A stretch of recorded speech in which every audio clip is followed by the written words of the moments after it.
What really happened after Prophet Muhammad saw the seeds of division? The city of Madinah was silent, but heavy with sorrow. The Prophet of Islam, Muhammad saw, had passed away, and his body lay in the house of Iyareo, while outside confusion and fear spread among the believers. This was no ordinary moment.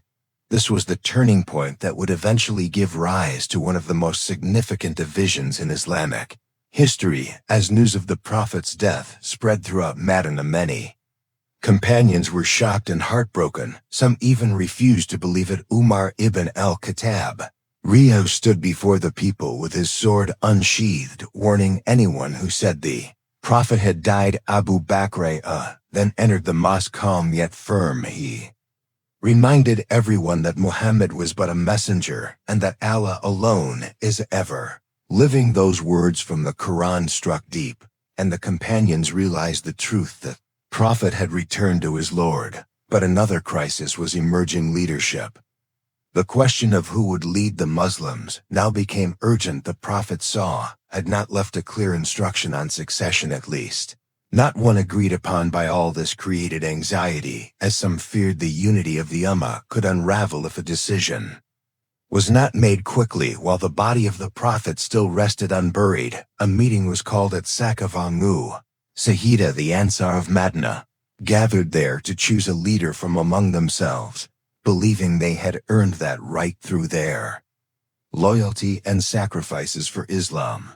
The Muhajirin, those who had migrated from Makkah, also heard about the gathering. Abu Bakr, Umar, and Abu Ubaidah rushed to the location, fearing that if leadership was decided without wider consultation, it could break the Ummah apart. At Saqifah, Abu Bakr reminded the Ansar that while their efforts were honored, the Quraysh tribe, the tribe of the Prophet, had a special place, and the wider Arab tribes would only accept a leader from Quraysh. After intense discussion and passionate debate, Abu Bakr offered the leadership to either Umar or Abu Ubaidah, but Umar immediately took Abu Bakr's hand and pledged allegiance. Others followed, and so began the Khalifa. Abu Bakr as-Siddiq the first Caliph of Islam. Yet not everyone was present at Saqifah, notably Ali ibn Abi Talib, and some of the Prophet's close family members remained at his house preparing for the burial. They were not consulted about the appointment, and this silence planted the first seeds of division. Though Ali eventually gave allegiance to Abu Bakr, he did so only after some time. The delay would later be cited by some as the beginning of a deeper rift among a smaller group of Muslims. There was a belief that the Prophet had designated Ali as his successor, specifically at Ghadir Khumm, where the Prophet held Ali's hand and said, "Whoever considers me their leader must also consider Ali their leader." Supporters of this interpretation believed that the leadership of the Ummah was a divine right passed to the family of the Prophet.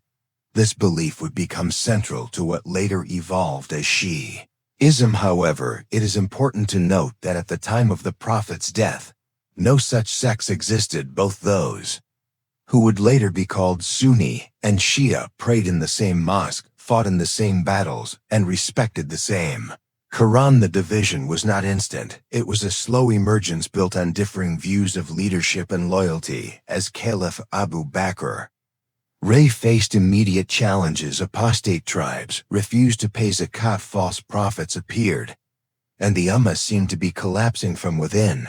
But through his leadership, wisdom, and reliance on Allah, he preserved the unity and began the collection of the Quran into a single manuscript. After his death, Umar ibn al-Khattab was appointed the second caliph. He expanded the empire, introduced legal reforms, and established public systems. Yet again, the method of appointment was not through clear instructions from the Prophet, but through the decision of companions. Umar knew the weight of this responsibility, and when he was stabbed, he formed a 6-man council to select the next caliph. The council chose Uthman ibn Affan, whose rule brought immense expansion but also internal unrest. Nepotism was alleged, and resentment grew among certain groups, especially in places like Egypt and Iraq letters were sent complaining of his governors and policies, and though some of the letters were forged, the tension was real. The unrest boiled over, and a group of rebels eventually surrounded Uthman's house. While many companions urged him to fight back, he refused to shed Muslim blood. Eventually the rebels stormed his house, and he was martyred while reading the Quran. This was a turning point. His death shocked the Ummah and created a power vacuum. Ali ibn Abi Talib was then chosen as Caliph in a time of chaos and civil unrest. He accepted reluctantly, knowing the heavy responsibility that came with it. Many companions pledged allegiance to him, but others hesitated. Among them was Shia Talha and Zubair, who believed Uthman's killers must be brought to justice. First, they feared that justice was being delayed. This disagreement led to the Battle of the Camel, a heartbreaking confrontation between those who had once fought side by side for Islam. Though Ali won the battle, it deepened the wounds in the Ummah and further polarized views.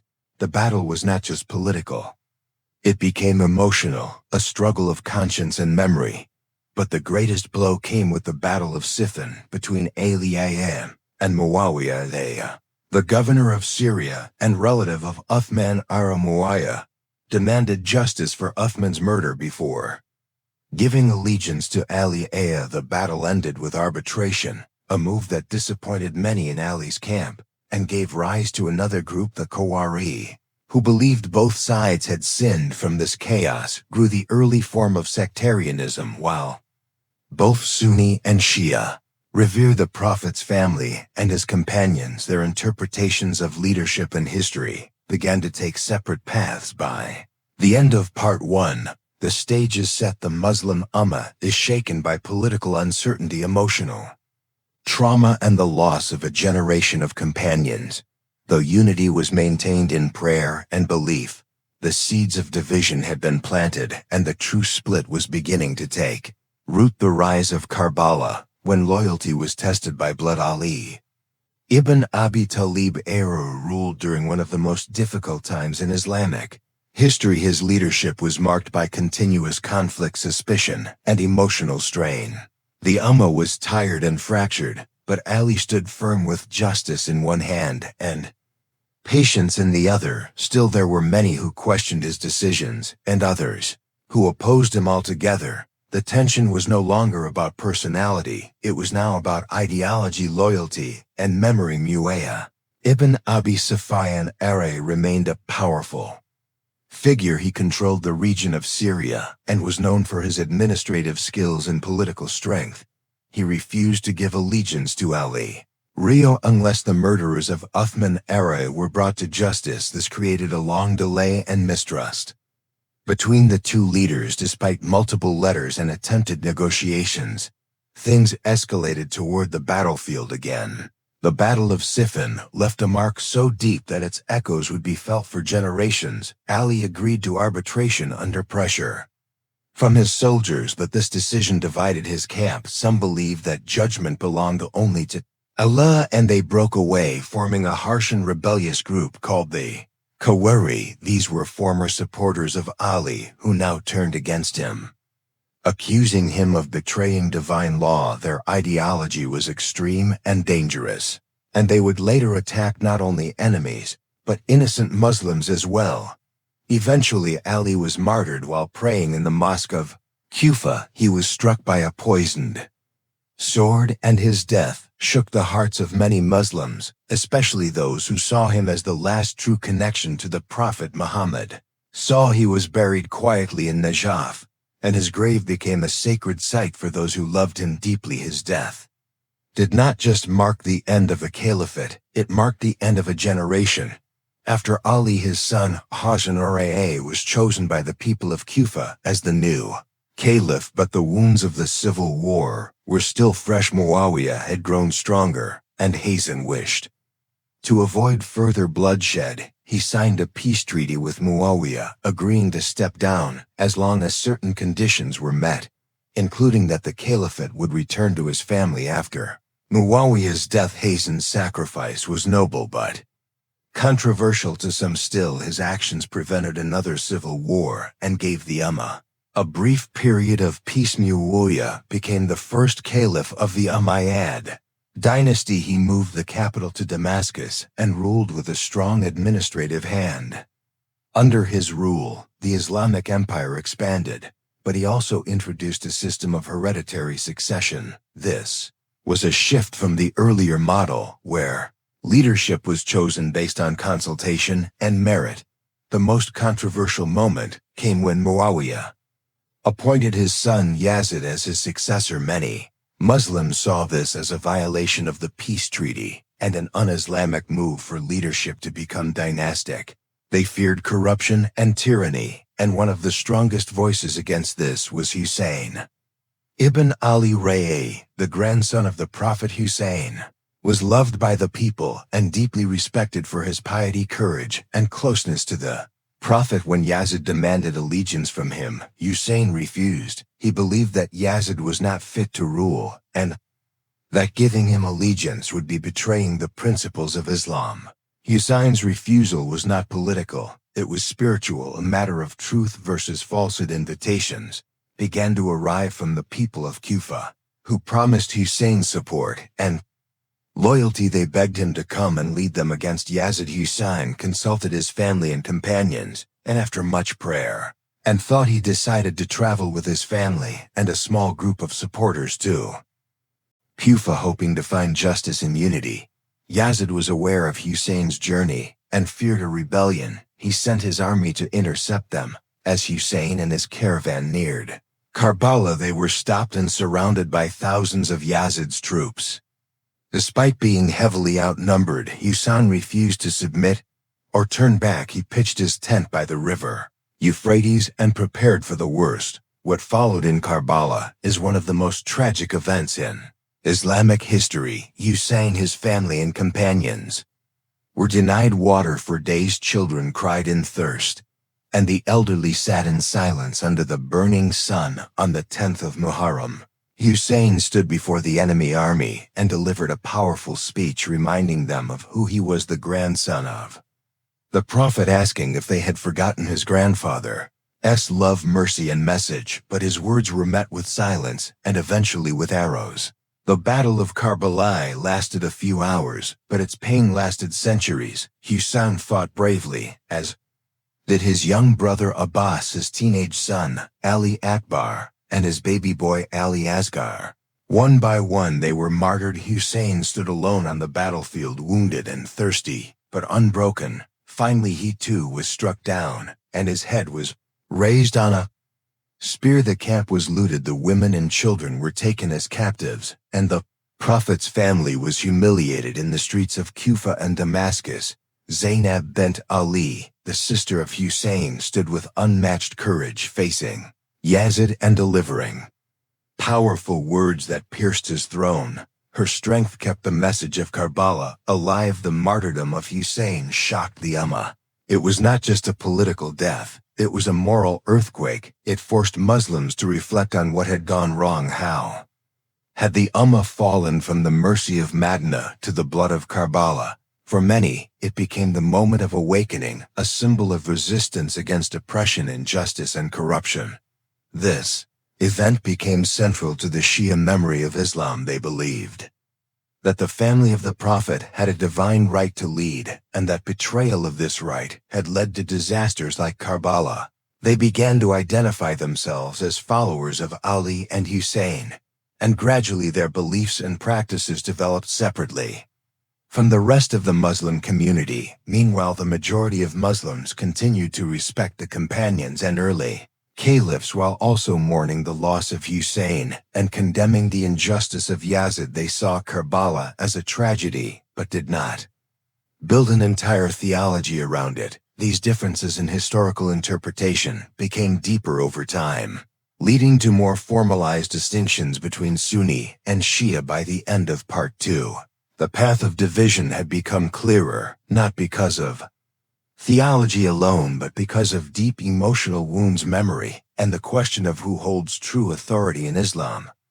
Karbala was not just a battlefield. It was the heart of the conflict, a place where loyalty to truth was paid with blood, and where the soul of the Ummah was torn between power and principle, the formation of sects. When history turned into identity after the tragedy of Karbala, the Muslim world could no longer ignore the cracks that had formed within its foundation. What was once a united Ummah now carried deep emotional and political wounds. Hussein's martyrdom became a symbol of sacrifice for truth and justice, but also a painful reminder that something had gone terribly wrong with the direction of the Islamic community in the years that followed. A major shift began. The grief over Karbala did not remain a personal sorrow, it transformed into a collective memory, especially among the followers of Ali and his family. These followers began to organize themselves into communities who honored the Ahlul Bayt as not only the family of the Prophet, but as rightful leaders of the Ummah. Term Shia, meaning supporters or party, referred to those who followed Ali and his lineage in matters of religious and political leadership. They believed that the leadership of the Muslim world should have remained within the Prophet's family, specifically through Ali, and then through his sons, Hassan and Hussein, and their descendants known as the Imams. For the Shia, the imamate was not a political role chosen by people, but a divine role appointed by Allah. They believed that each imam was guided by divine knowledge and spiritual purity, and thus uniquely qualified to guide the Ummah in both worldly and spiritual matters. They viewed the caliphate that followed Muawiyah and Yazid as illegitimate, and saw the history of betrayal as proof of what happens when divine guidance is ignored. On the other hand, the majority of Muslims, who would later be called Sunnis, continued to follow the leadership that had been established through consultation among the companions. They respected all four rightly guided caliphs and considered the early civil wars as tragic but human. They focused on unity, obedience to authority, and preservation of the Quran and Sunnah. The Sunni view emphasized that no companion or leader was free from error, but that the overall structure of leadership was a matter of ijma or consensus, not divine right. They held that the Prophet had not named a specific successor, and that the community was entrusted to choose its leaders through shura consultation. As time passed, the differences between these two perspectives grew deeper and more structured. Theological schools began to emerge. Shia scholars developed books, traditions, and legal systems based on the sayings of the Imams, especially from the line of Hussein. They built their understanding of Islam through a chain of guidance that they believed was protected from error. Sunnis also preserved hadiths and traditions from the Prophet through chains of narration passed down by companions like Abu Hurairah, Aisha ibn Umar, and others. They developed schools of thought such as Hanafi, Maliki, Shafi'i, and Hanbali, which shaped Islamic law and ethics across the growing Muslim empire. Despite these theological developments, it is important to remember that the core beliefs of both Sunni and Shia Muslims remained rooted in the oneness of Allah, the prophethood of Muhammad SAW, the Quran as the word of Allah, and the pillars of faith and practice. What divided them was not belief in Allah or love for the Prophet, but how to interpret history, leadership, and justice during the Abbasid Caliphate, which rose after the fall of the Umayyads. Another chapter of complexity was added. The Abbasids claimed descent from the Prophet's uncle Abbas and used their family connection to gain support, especially from Shia groups who were angry at Umayyad rule. However, once in power, the Abbasids distanced themselves from the Shia and suppressed many of their scholars and leaders. The Shia community responded by going underground. Many of their imams lived in secrecy or were imprisoned. Their followers held on to their teachings in private and began to observe rituals like Ashura to keep the memory of Karbala alive. Mourning became a form of resistance and remembrance. The black clothes, the chest beating, the poetry and tears all became expressions of loyalty to Hussein and the Ahlul Bayt. Meanwhile, in Sunni lands, the caliphate became more political than spiritual, with dynasties rising and falling. Some Rulers were just, others were corrupt. But through it all, the Sunni scholars tried to preserve the unity of the Ummah by focusing on Quran, Hadith, and legal rulings. They discouraged rebellion even against unjust rulers, unless the harm was clear and extreme.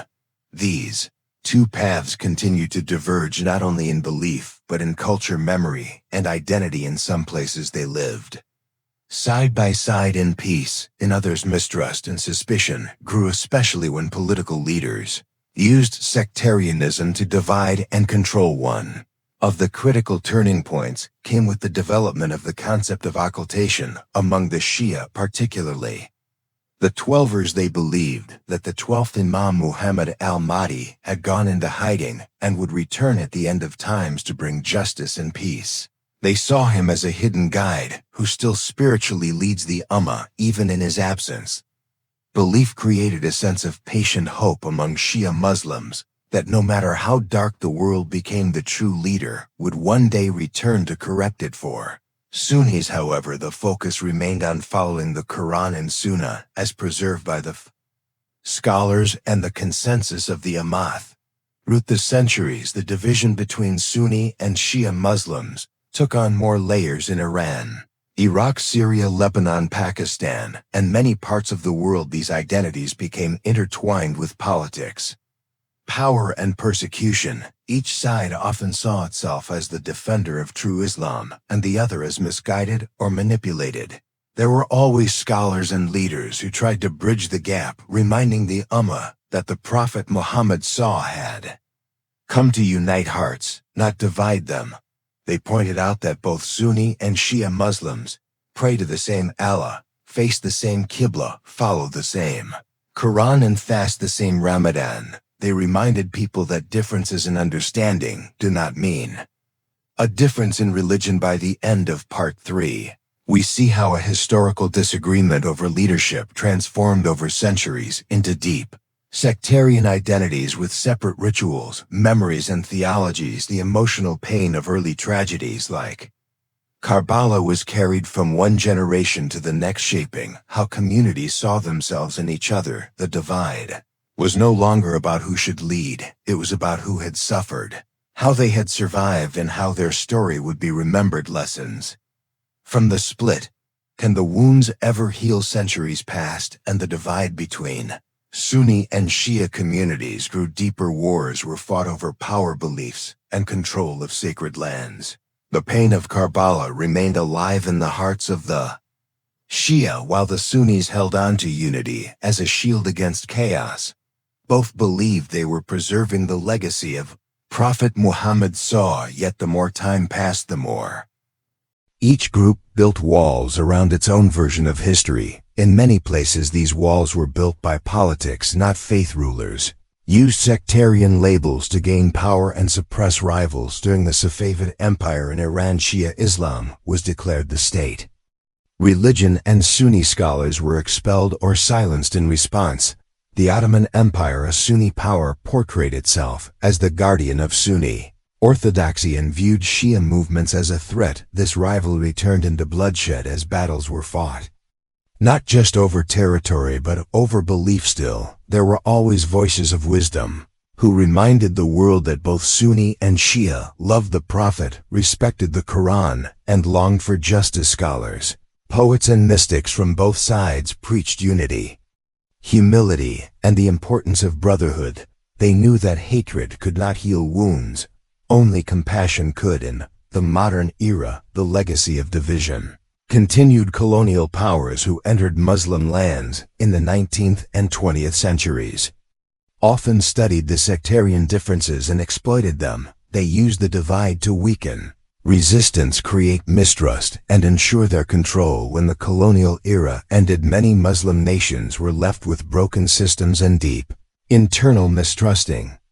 Countries like Iraq, Syria, Bahrain, Lebanon, Pakistan, and Yemen, the sectarian divide sometimes exploded into violence. Mosques were bombed, pilgrims were killed, and hateful sermons poisoned minds. But at the same time, stories of unity, courage, and humanity emerged as well. Sunni neighbors protected Shia families during riots and Shia doctors treated Sunni victims after attacks. Scholars from both sides stood together to condemn extremism and terrorism. These stories do not make the headlines, but they are real and powerful. They remind us that the divide is not natural. It was shaped by events, emotions, and politics, and it can be softened by knowledge, empathy, and justice. Many ordinary Muslims, whether Sunni or Shia, simply want to live in peace, love their faith, and raise their families in dignity. They do not carry the weight of history as a weapon. Instead, they carry it as a lesson. They ask, why should the tragedies of the past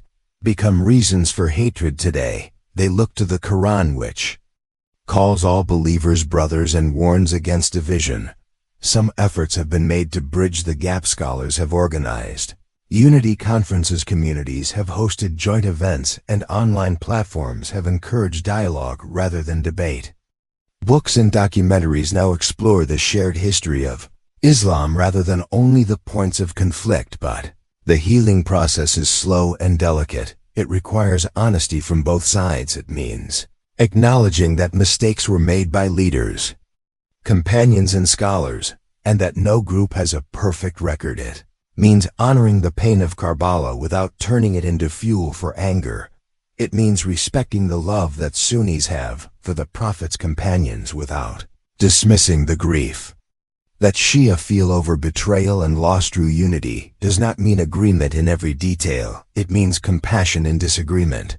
It means protecting each other's rights to mourn, pray, and interpret history through their own hearts without fear of violence or hate. It means remembering that the Prophet wept when people fought among themselves, and that he prayed for a united Ummah. One of the most powerful examples of this unity comes during Hajj. Every year, millions of Muslims gather in Makkah to perform the pilgrimage. Sunnis and Shias stand side by side, wearing the same white garments, praying in the same direction, saying the same words, crying the same tears. In that moment, there are no sects, only believers seeking the mercy of their Lord. In that moment, we are reminded of what Islam is truly about: not politics, not identity, not bloodlines, but submission to Allah and compassion for His creation. It is a return to the original message of the Prophet, a message that was always simple and pure: to believe in one God,